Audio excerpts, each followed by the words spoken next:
स्वागत है love sex और धोखा में सच्चे रिश्तों की अनसुनी कहानियां। ये कहानियां किसी फिल्म की नहीं है, ये हमारे ही सुनने वालों की हैं। रियल लोग, रियल रिश्ते, रियल प्रॉब्लम्स। हम बस उनकी आवाज बनते हैं ताकि आप उनके दर्द, उलझन और सवालों में खुद को देख सकें। आज की कहानी एक माँ की है जिनकी 26 साल की बेटी ने एक मजाक किया और उस मजाक पर पिता का रिएक्शन मतलब बहुत ही ज्यादा था। बेटी शादीशुदा है, 11 साल से ज्यादा हो गए, 3 बच्चे हैं और परिवार के करीब ही रहती है। काफी सेटल लगती है लाइफ में। हुआ ये कि परिवार घर के पीछे एक शेड पर कुछ काम कर रहा था।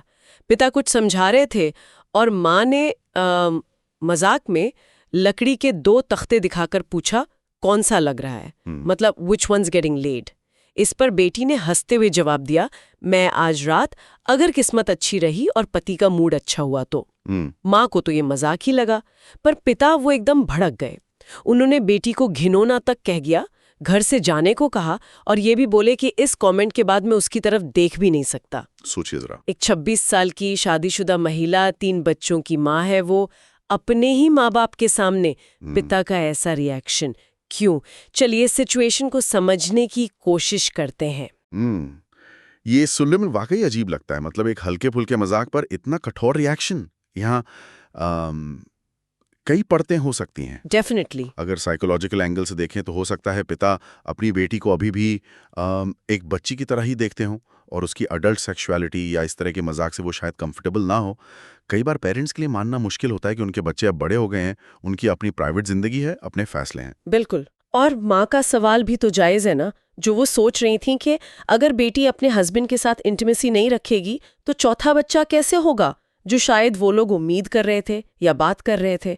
पिता के रिएक्शन में एक कॉन्ट्रडिक्शन सा लगता है, नहीं? हाँ बिल्कुल। एक तरफ आप परिवार बढ़ाने की उम्मीद रखते हैं, दूसरी तरफ इंटीमेसी से जुड़े किसी भी जिक्र पर इतना बुरा मान जाते हैं। और ये कल्चरल एंगल भी है। हमारे समाज में मतलब आज भी कई परिवारों में सेक्सुअलिटी या इंटीमेसी पर खुलकर बात करना, वो भी पेरेंट्स और अडल्ट बच्चों के बीच एक टैबू जैसा ही है। हो सकता है पिता के लिए ये एक अनस्पोकन बाउंड्री थी जिसका बेटी ने अनजाने में उल्लंघन कर दिया। पर सवाल ये भी है कि क्या ये बाउंड्री आज के ज़माने में रियलिस्टिक है, स्पेशली जब बेटी खुद एक माँ है, उसकी अपनी एक समझ है। सही बात है। और यहाँ पर ना विवेक और धैर्य जैसे मूल्यों की कमी दिखती है। क्या पिता का रिएक्शन स्थिति के प्रोपोर्शन में था? बिल्कुल नहीं लगता। क्या इसे धैर्य से बात करके नहीं संभाला जा सकता था? शायद बेटी को बाद में अकेले में समझाते। गृहस्थ आश्रम की चुनौतियों में ये भी तो शामिल है कि जब बच्चे बड़े होते हैं तो कम्युनिकेशन के तरीके भी बदलने पड़ते हैं। आपको उनके अडल्ट सेल्फ को रिस्पेक्ट देना होता है। ये सिर्फ एक मजाक पर गुस्सा नहीं लगता, मुझे भी ऐसा लग रहा है। शायद ये कोई डीप सीटेड डिस्कम्फर्ट हो या शायद कंट्रोल का मुद्दा। बेटी की जिंदगी, उसके फैसले, उसकी बातें, शायद पिता को लग रहा हो कि उन पर उनका कंट्रोल नहीं रहा अब। बिल्कुल मुमकिन है। ये कंट्रोल खोने का डर या अपनी बदलती भूमिका को लेकर इनसिक्योरिटी, ये भी एक फैक्टर हो सकता है। जब बच्चे इंडिपेंडेंट अडल्ट्स बन जाते हैं तो कुछ पेरेंट्स को लगता है कि उनका महत्व कम हो रहा है। तो ऐसी कठोर प्रतिक्रिया कभी-कभी उसी की एक निशानी होती है। और माँ का क्या? वो तो बेचारी बीच में फंसी हुई महसूस कर रही होंगी। एक तरफ पति, दूसरी तरफ बेटी। हाँ, अक्सर ऐसा होता है। ऐसी जेनरेशनल कॉन्फ्लिक्ट्स में माँओं पर अक्सर शांति बनाए रखने या मीडिएट करने का दबाव आ जाता है। वो दोनों पक्षों को समझने की कोशिश करती हैं, पर खुद ही उलझ जाती हैं। तो मतलब ये घटना सिर्फ एक मजाक पर हुआ झगड़ा नहीं है। ये तो communication styles, generational values, personal boundaries और शायद साइकोलॉजिकल इश्यूज का टकराव है। बिल्कुल।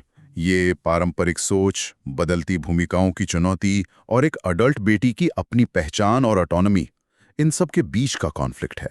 तो इस परिवार में कम्युनिकेशन को बेहतर बनाने के लिए क्या किया जा सकता है? आगे कैसे बढ़ें? देखिए, सबसे पहले तो पिता को शायद थोड़ा सेल्फ रिफ्लेक्ट करने की जरूरत है कि उनका रिएक्शन इतना इंटेंस क्यों था।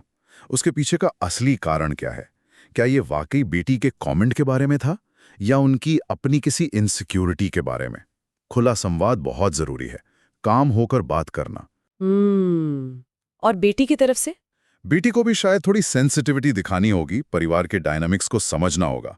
पर हाँ, अपनी ऑटोनॉमी खोए बिना एक बैलेंस बनाना होगा। ये बैलेंस बनाना ही शायद सबसे मुश्किल है। तो, पर जरूरी भी है, क्योंकि ये सिर्फ इस परिवार की कहानी नहीं है। ये जनरेशनल गैप, कम्युनिकेशन ब्रेकडाउन, ये बहुत आम है आजकल। हाँ, तो ये थी कहानी एक मजाक की, जिस पर एक पिता का गुस्सा फूट पड़ा और एक माँ और बेटी उलझन में पड़ गए। एक छोटी सी बात रिश्तों में कितनी बड़ी दरार डाल सकती है, ये साफ दिखता है। बिल्कुल, रिश्तों में जनरेशनल गैप्स होते हैं, पर उन्हें समझने और ब्रिज करने के लिए एम्पैथी चाहिए, खुला कम्युनिकेशन चाहिए और सबसे ज़रूरी बदलती भूमिकाओं को स्वीकार करने की हिम्मत चाहिए। चाहे वो एक पेरेंट की बदलती भूमिका हो या एक अडल्ट बच्चे की। सवाल ये है कि क्या हम वाकई इन बदलावों के लिए तैयार हैं? जब परंपरा का सामना मॉडर्न ऑटोनॉमी से होता है, तो संतुलन कैसे बनेगा? इस पर ज़रूर सोचिएगा।